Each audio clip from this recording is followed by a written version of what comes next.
Over the last few months, I've had conversations with 3 separate business owners who have all been making the same mistake. So I figured that there could be other business owners out there also making the same mistake, so I want to bring your attention to it. That mistake was that they were assuming that markup and margin were the same thing. Now, many of you that know me and have seen my material before know that I obsess about your gross profit margin. I talk about it extensively in my book, The Profit Compass. Grab a free copy if you want one. And it's really important. Gross margin is what drives your business. However, if you believe that markup and gross margin are the same, then you could be making a huge mistake and it could have a huge impact on your business. Some numbers behind me that are showing the difference between a 50% markup and a 50% gross margin. Now in this simple example, I'll start from the bottom. We have overheads here of 50,000, so that's what we need to cover before we even open our doors. And in both circumstances, we have a £200,000 direct cost base. And those that apply a markup would say, I've got my £200,000, I'm going to increase that by 50%, and that's what I'm going to charge my clients. So that's where we get from 200,000 to 300,000.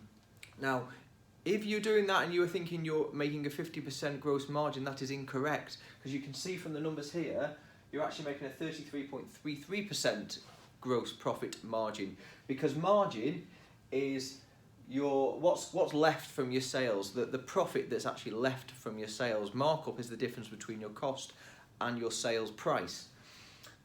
So if you flip it around the other way and say, okay, well, for every sale that I make, I want a 50% margin. I want 50% left over of that sale to pay off my overheads, and then the rest is left for me as profit.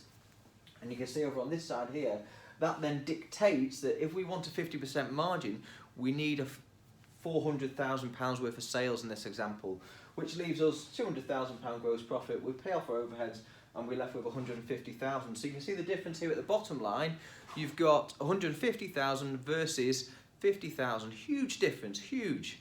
So it's really important to get that right and not confuse the two. Just to illustrate the point further, there is a table here which shows markup here and the same kind of margin. So if you applied a 40% markup, you would achieve a 29% margin, 65% markup, 39% margin. So that shows you the differences there.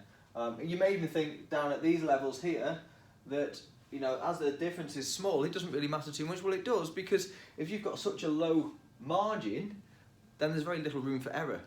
So you've got to get this right. Just to show you how to actually calculate it, if you wanted to achieve a 40% gross profit margin, so for every £100 that you sell, you're keeping £40 of that to pay off your overheads, and then the rest is profit. If you want to achieve 40%, you've got your direct costs, you know what it's going to cost you in terms of materials and labour, etc. So you then take the difference, you divide your cost by the difference. In this example, it's the 60%. That then tells us that our sales need to be 1,667, which then leaves us 667 gross profit, and that's your 40% gross margin. I hope this has been helpful.